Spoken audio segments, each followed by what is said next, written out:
ಕಥೆಯ ಹೆಸರು ಅಭಿ ಮತ್ತು ಮಾಣಿಕ್ಯ. ಅಭಿ ಎಂಬ ಒಬ್ಬ ಕುತೂಹಲದ ಬಾಲಕ ಒಂದು ಹಳ್ಳಿಯಲ್ಲಿ ಅಮ್ಮನ ಜೊತೆ ವಾಸ ಮಾಡ್ತಾ ಇರ್ತಾನೆ.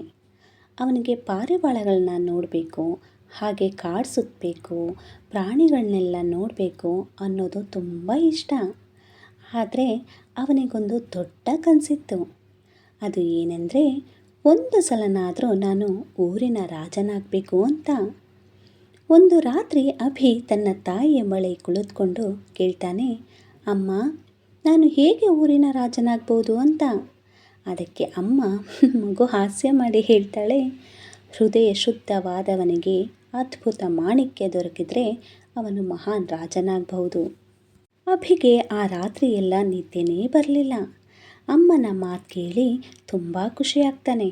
ನಾನು ಆ ಮಾಣಿಕ್ಯವನ್ನು ಹುಡುಕಬೇಕು ಎಂದು ನಿರ್ಧಾರ ಮಾಡ್ತಾನೆ.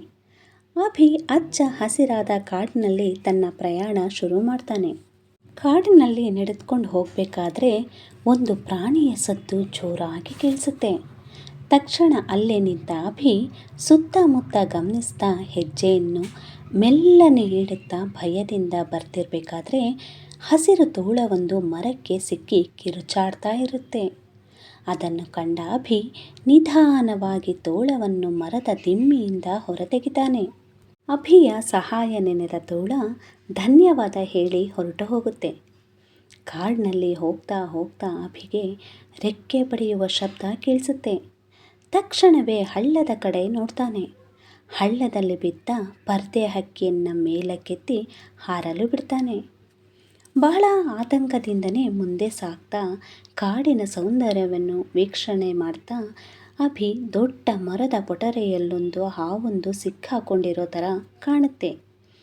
ಅದನ್ನು ಗಮನಿಸಿದ ಅಭಿ ನಿಧಾನವಾಗಿ ಆ ಹಾವನ್ನು ಮರದ ಪೊಟರೆಯೊಳಗಿನಿಂದ ತೆಗೆದು ರಕ್ಷಣೆ ಮಾಡ್ತಾನೆ.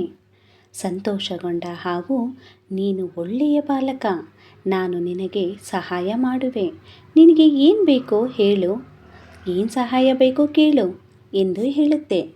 ತಕ್ಷಣವೇ ಅಭಿ ಉತ್ತರಿಸ್ತಾನೆ, ನನಗೆ ಮಾಣಿಕ್ಯ ಬೇಕು ಅಂತ ಹೇಳ್ತಾನೆ.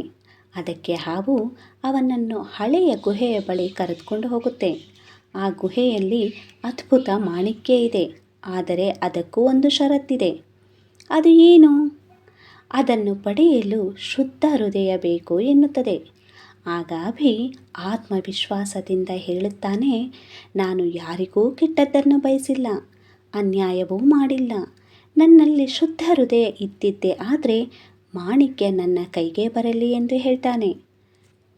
ಅಭಿ ಗುಹೆಯೊಳಗೆ ಧೈರ್ಯದಿಂದ ಹೋಗಿ ಮಾಣಿಕ್ಯವನ್ನು ಮುಟ್ತಾನೆ. ತಕ್ಷಣವೇ ಅದು ಹೊಳೆಯಲು ಶುರು ಮಾಡುತ್ತದೆ. ಒಂದು ದೀಪದೊಂದಿಗೆ ಮಾಣಿಕ್ಯ ಅಭಿಯ ಕೈ ಸೇರುತ್ತದೆ. ಸಂತಸಗೊಂಡ ಅಭಿ ಹಾವಿಗೆ ಧನ್ಯವಾದ ತಿಳಿಸಿ ಮಾಣಿಕ್ಯದೊಂದಿಗೆ ಹಳ್ಳಿ ತಲುಪ್ತಾನೆ. ಮಾಣಿಕ್ಯದ ಆಗಮನದಿಂದ ಬರಗಾಲವಿದ್ದ ಹಳ್ಳಿಯಲ್ಲಿ ಮಳೆ ಬೆಳೆ ಚೆನ್ನಾಗಿ ಆಗಿ ಜನರೆಲ್ಲ ಖುಷಿಯಿಂದ ಜೀವನ ಸಾಗಿಸ್ತಾರೆ. ಖುಷಿಗೊಂಡ ಜನರೆಲ್ಲರೂ ಇದಕ್ಕೆಲ್ಲ ಕಾರಣನಾದ ಅಭಿಯನ್ನು ಊರಿನ ರಾಜನನ್ನಾಗಿ ಮಾಡ್ತಾರೆ. ಅಂದಿಗೆ ಅಭಿಯ ಕನಸು ನನಸಾಯಿತು. ಕಥೆಯ ನೀತಿ ಏನೆಂದರೆ, ದಯೆ, ಪ್ರೀತಿ, ಒಳ್ಳೆಯ ಹೃದಯ ಇದ್ದರೆ ಜೀವನದಲ್ಲಿ ಏನನ್ನಾದರೂ ಸಾಧಿಸಬಹುದು. ಧನ್ಯವಾದಗಳು.